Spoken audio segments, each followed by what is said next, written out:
नमस्कार मित्रों, मैं मोतीराम पुनः हाजिर हूँ आपके समक्ष। मुझे नहीं पता मित्रों आप किस एग्ज़ाम की तैयारी कर रहे हैं, लेकिन आप जिस भी एग्ज़ाम की तैयारी कर रहे हों उसके प्रति बिल्कुल अटल रहिए, क्योंकि मैंने देखा है अधिकांश लोग थोड़े दिन पटवारी की तैयारी करेंगे, फिर उसके बाद फिर दूसरे रीट की तैयारी करने लग जाएंगे, उसके बाद फिर ग्राम सेवक की वैकेंसी आ जाएगी उसकी तैयारी करने लग जाएंगे, कभी आरएस का एग्ज़ाम देंगे, कभी रेलवे का एग्ज़ाम देंगे, कभी एसएससी का देंगे। तो लक्ष्य के प्रति अटलता कंपटीशन एग्ज़ाम्स में सफल होने के लिए बहुत बहुत ज़रूरी है, क्योंकि लक्ष्य के प्रति अटल नहीं रहने से हम हर भर्ती का लगभग 70-80% काम कर लेते हैं और 10-20% काम नहीं होने की वजह से हम असफल हो जाते हैं। तो मेरी आपसे यही गुजारिश है कि आप जिस भी एग्ज़ाम की तैयारी कर रहे हों उसके प्रति बिल्कुल अटल रहिए, चाहे पहली बार में असफलता मिले, क्योंकि जीवन सफलता और असफलता का ही नाम है। तो आप अपने लक्ष्य के प्रति अटल रहते हुए और समर्पित भाव से अपनी तैयारी को निरंतर रखिए। खैर, हम राजस्थान सरकार की फ्लैगशिप योजनाओं के बारे में पढ़ रहे थे। उसके पिछले भाग में हमने देखा था कि सिलिकोसिस नीति और मुख्यमंत्री कन्यादान योजना के बारे में हमने देखा था। मित्रों, सामाजिक न्याय एवं अधिकारिता विभाग की जो तीसरी और महत्वपूर्ण योजना है वो है मुख्यमंत्री वृद्धावस्था सम्मान पेंशन योजना। मित्रों, जो वृद्धावस्था है वो जीवन की शाम होती है और जीवन की शाम से हर व्यक्ति को गुजरना पड़ता है, ठीक है। तो जीवन की शाम को बोझिल बनाने से रोकने के लिए राजस्थान सरकार की ये बहुत शानदार स्कीम है। इसके अंदर वृद्धावस्था के अंदर व्यक्ति को पेंशन दी जाती है। इसका एक बहुत शानदार आपको मनोवैज्ञानिक प्रभाव भी देखने को मिलेगा अधिकांशतः गाँवों में। जब बुजुर्ग व्यक्ति को पेंशन मिलती है और चूंकि ये डीबीटी के माध्यम से दी जाती है, सीधे उनके खाते में आती है, तो उनके प्रति उनके बेटे बेटी या उनके परिवार वाले बहुत वफादारी से पेश आते हैं, क्योंकि उनको पता है कि हम अगर इनका कहना नहीं करेंगे या इनकी बात को नज़रअंदाज करेंगे तो इनको जो मिलने वाली पेंशन है वो ये हमें नहीं देंगे। तो इस पेंशन योजना का सबसे बड़ा लाभ जो है ये एक मनोवैज्ञानिक लाभ भी है। आइए मित्रों, इसकी तथ्यात्मक जानकारी के रूप में हम देखते हैं कि ये जो मुख्यमंत्री वृद्धावस्था सम्मान पेंशन योजना है इसकी 2 श्रेणियां हैं। इसको 2 श्रेणियों में बांटा गया है। 2 श्रेणियां किसके आधार पर है? जो मिलने वाली पेंशन है उसके आधार पर और उम्र के आधार पर, ठीक है। पहली जो श्रेणी है इसमें 750 रुपये प्रति माह पेंशन दी जाती है, जिसमें महिला को जिसकी उम्र 55 वर्ष से 75 वर्ष की उम्र है, या जो पुरुष है उसकी उम्र 58 वर्ष से 75 वर्ष की उम्र है। मतलब हम ये समझ सकते हैं कि जो महिला है वो 55 वर्ष की होती है उसकी उम्र और ये पेंशन शुरू हो जाती है, और पुरुष है उसकी उम्र 58 वर्ष की होते ही वृद्धावस्था सम्मान पेंशन योजना शुरू हो जाती है, ठीक है। तो 55 वर्ष से 75 वर्ष की उम्र महिला की है उसको 750 रुपये मिलेंगे। 58 वर्ष से 75 वर्ष की उम्र पुरुष की है उनको भी 750 रुपये मिलेंगे, और महिला और पुरुष दोनों की उम्र 75 वर्ष या इससे अधिक होती है उसके बाद इनको 1000 रुपये प्रति माह पेंशन मिलती है। इस तरह से हम देख रहे हैं कि यहाँ पे 55 वर्ष से महिला की पेंशन शुरू होती है, पुरुष की पेंशन 58 वर्ष से शुरू होती है ना। लेकिन यहाँ पे जैसे ही 75 वर्ष उम्र होती है, चाहे वो महिला हो चाहे वो पुरुष हो, उनको 1000 रुपये प्रति माह पेंशन राजस्थान सरकार के माध्यम से दी जाती है। ये पेंशन चूँकि डीबीटी के माध्यम से उनके अकाउंट में जमा होती है, तो ये इसमें भ्रष्टाचार या इसमें फर्जीवाड़े या गबन का बिल्कुल भी मतलब एक तरह से कह सकते हैं कि इसमें शून्य भ्रष्टाचार होता है। जो लाभार्थी है सीधा उसके खाते में उसको पेंशन मिलेगी, और क्योंकि ये एक तरह से मौद्रिक रूप में या नगद रूप में पेंशन मिल रही है उनके खाते में, तो वो ही सक्षम है। ये जो वृद्धों की सशक्तता का सबसे अच्छा उदाहरण है। उनकी इच्छा हो जिसको वो निकाल के दे, उनकी इच्छा हो जहाँ पे खर्च करे, तो उनको वृद्ध जनों को सशक्त करने की ये बहुत ही शानदार स्कीम है। इसके बारे में हमने देखा है। आइए मित्रों नेक्स्ट स्कीम के बारे में देखते हैं। चौथी महत्वपूर्ण योजना है मित्रों मुख्यमंत्री एकल नारी सम्मान पेंशन योजना।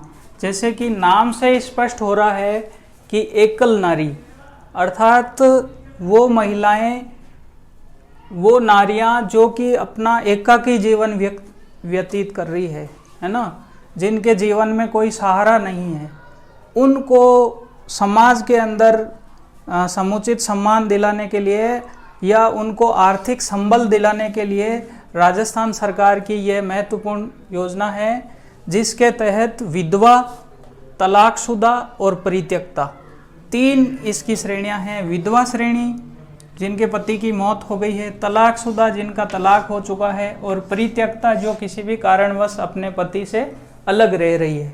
तो ये 3 श्रेणियां इसकी है जिनको इस योजना के तहत, एकल नारी सम्मान पेंशन योजना के तहत योग्य माना गया है। दूसरा महत्वपूर्ण एक प्रावधान इसमें यह है कि जो एकल नारी है उसकी वार्षिक आय 48,000 या इससे कम होनी चाहिए, ठीक है ना।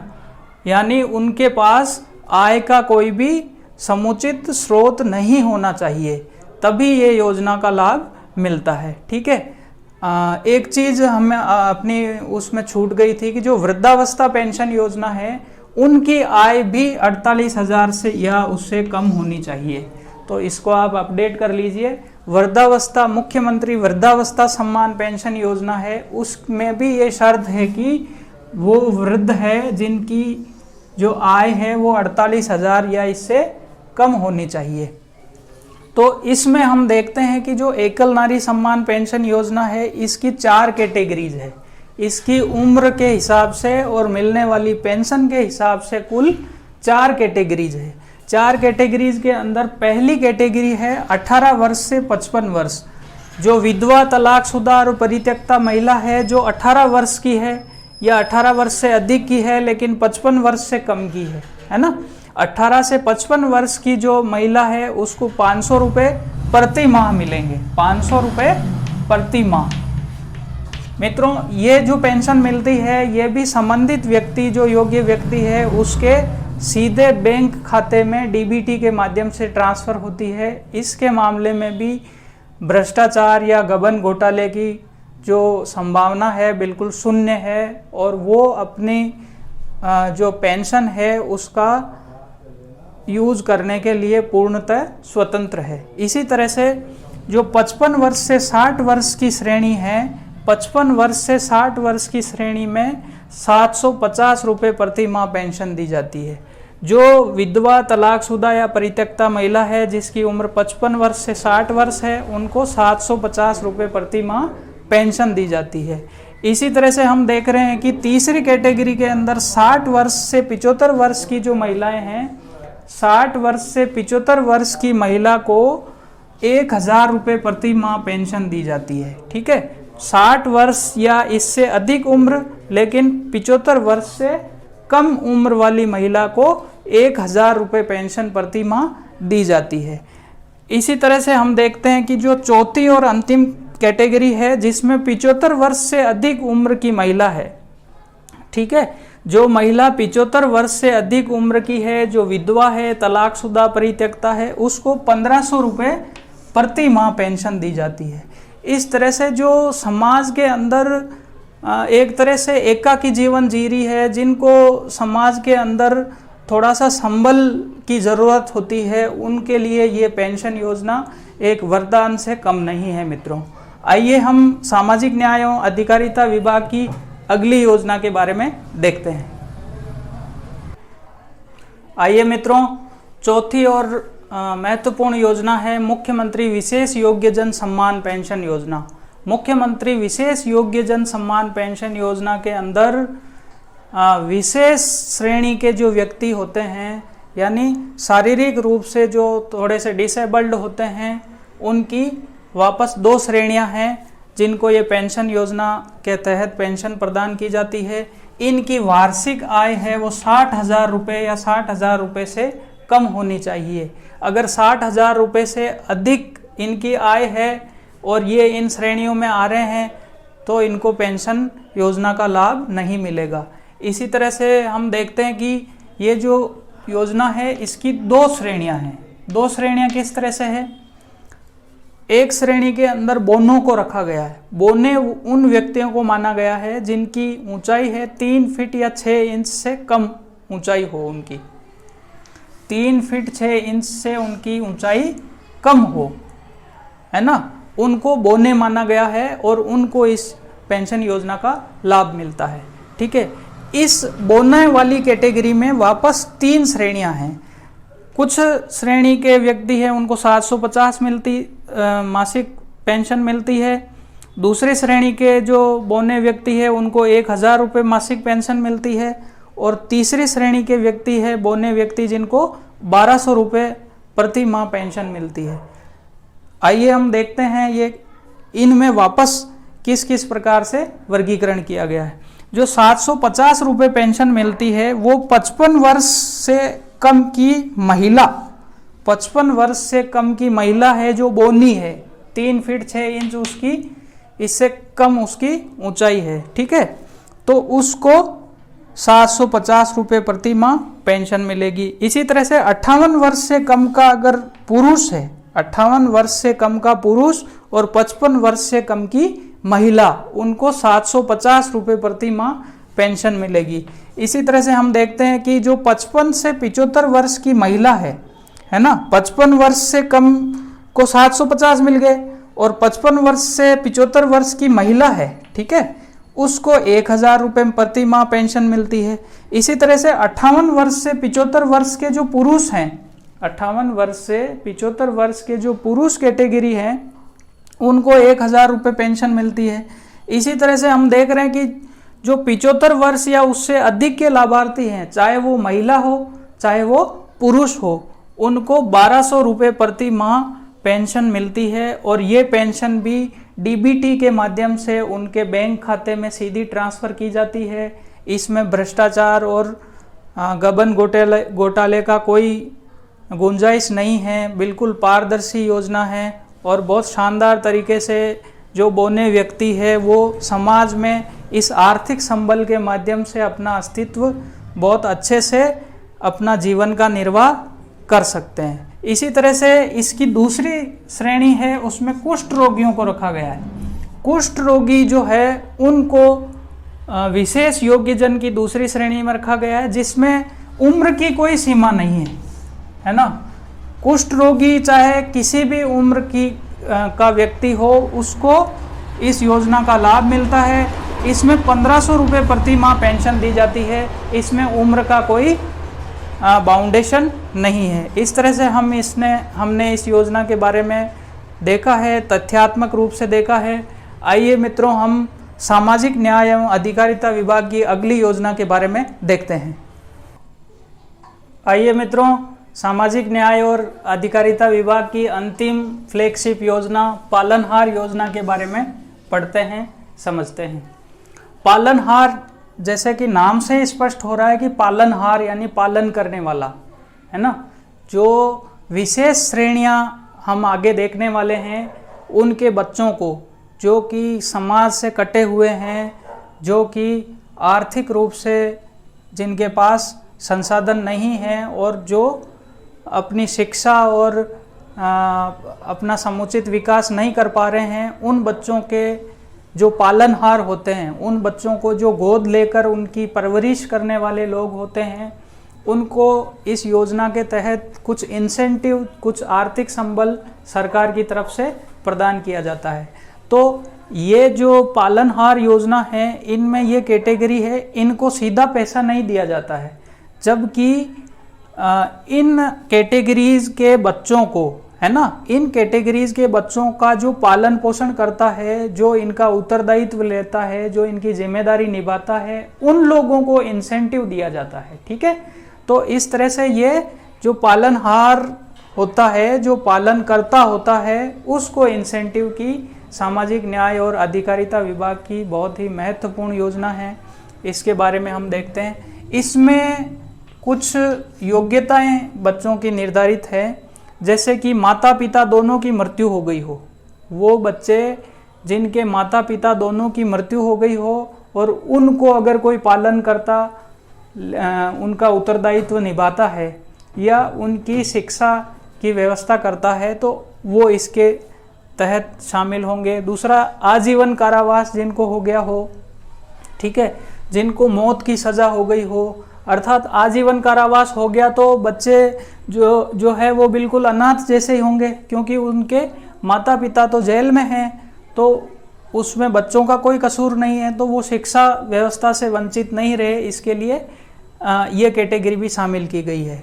ठीक है, मौत की सज़ा वाले माता पिता है, माता की मृत्यु हो गई हो और पिता को आजीवन कारावास, तो ये भी एक तरह से अनाथ बच्चा हो गया, क्योंकि इसकी माता की तो मृत्यु हो गई और पिता को आजीवन कारावास हो गया, तो इस बच्चे को भी इस योजना में शामिल किया गया है। दूसरा, हम देखते हैं कि पिता की अगर मृत्यु हो गई हो और माता को आजीवन कारावास हो, तो ये भी अनाथ की श्रेणी में एक तरह से आ गया है। ठीक है, फिर प्रारंभ में सबसे पहले जो ये योजना है ये एससी के बच्चों के लिए की गई, यानी अनुसूचित जाति के बच्चों के लिए प्रारंभ की गई थी। लेकिन इस योजना का जो प्रभाव आया और इस योजना का जो सकारात्मक असर समाज में पड़ा, उसको देखते हुए फिर सरकार ने संवेदनशील निर्णय लेते हुए सभी जातियों के अनाथ बच्चों को इस श्रेणी में शामिल किया गया। ठीक है, विधवा के बच्चे, जो विधवा महिला है उसके 3 बच्चों तक को इसमें शामिल किया गया है।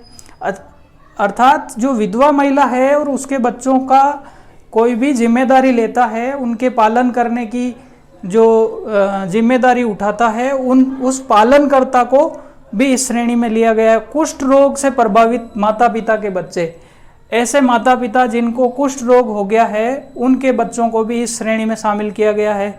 हम देख रहे हैं कि HIV संक्रमित माता पिता के बच्चे, ठीक है, जिन बच्चों की मां नाते चली गई हो। नाता प्रथा एक सामाजिक बुराई के रूप में अभी भी व्याप्त है, जिसमें महिला अपने बच्चों को छोड़ के और किसी दूसरे व्यक्ति के पास चली जाती है ना। एक तरह से वो ऐसा विवाह कर लेती है जिसमें अपने पहले हुए बच्चों को छोड़ के वो अन्य व्यक्ति के साथ रहने लग जाती है। इसको नाता प्रथा कहते हैं। तो इस कैटेगरी के अंदर जो महिला नाते चली गई है और उसके 3 बच्चे तक है, तो उसको भी इस श्रेणी में शामिल किया गया है।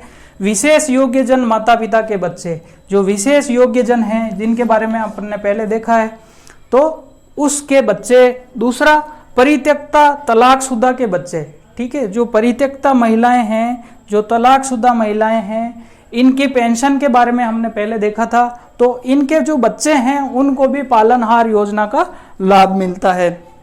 सिलिकोसिस नीति हमने देखी थी, जब देखा था कि जो सिलिकोसिस पीड़ित जो होते हैं, सिलिकोसिस पीड़ित के बच्चों को भी इस योजना का लाभ मिलता है। ये सरकार ने जनवरी 2020 में संशोधन किया था। तो मित्रों, हमने देखा है, इन कैटेगरीज के बारे में देखा है जिनको कि पालनहार योजना का लाभ मिलता है। आइए अब हम देखते हैं कि इनको आर्थिक सहायता के रूप में कितनी राशि प्रदान की जाती है पालनकर्ता को। तो आइए देखते हैं। अभी हमने देखा था कि पालनहार योजना की कैटेगरीज में कौन कौन शामिल होंगे। उन कैटेगरीज को देखने के बाद हम देखते हैं कि जो पालनहार है, जो पालनकर्ता व्यक्ति है, जो इनकी जिम्मेदारी उठाता है, उसको आर्थिक सहायता क्या क्या दी जाती है ना। तो 0 से 6 वर्ष के जो बच्चे हैं, है ना, जो बच्चे 0 से 6 वर्ष के हैं, जो आंगनवाड़ी में जाते हैं पढ़ने के लिए, उन बच्चों को 500 रुपये प्रति माह दिए जाते हैं। ठीक है, ये बच्चों को नहीं दे के जो पालनहार करता है, पालनहार करता या पालनकर्ता को ये राशि एक तरह से इंसेंटिव के रूप में दी जाती है, ठीक है। और 6 वर्ष से 18 वर्ष के जो बच्चे हैं जो स्कूल जाते हैं, ठीक है, विद्यालय जाने वाले बच्चे हैं, उनको 1000 रुपये प्रति माह, ठीक है। इस तरह से जो 0 से 6 वर्ष के हैं उनको तो 500 रुपये, और जो 6 से 18 वर्ष के बच्चे हैं उनको 1000 रुपये प्रति माह। और इसके तहत 2000 रुपये वार्षिक एक मुश्त भी दिए जाते हैं। ये 2000 रुपये इसलिए दिए जाते हैं ताकि जो पालन करता है वो बच्चों के लिए जूते, यूनिफॉर्म, बैग, पुस्तकें, जो कि इस तरह का खर्चा है जो वर्ष में एक बार करना होता है, उसको वो कर सके। तो मित्रों, आई होप आपको क्लास पसंद आई होगी, आप क्लास का आनंद ले रहे होंगे। और सामाजिक न्याय एवं अधिकारिता विभाग की हम अपनी योजनाएं पूरी होती है, ठीक है। हम नेक्स्ट क्लास के अंदर अगली योजना के बारे में पढ़ेंगे। आपको क्लास कैसी लग रही है, किस तरह से हम इसमें और सुधार कर सकते हैं, आप इसको लाइक कीजिए, अपने मित्रों के साथ शेयर कीजिए और इस पर अपने सुझाव कमेंट के रूप में प्रेषित कीजिए, ठीक है मित्रों। Thank you very much. जय हिंद, जय भारत।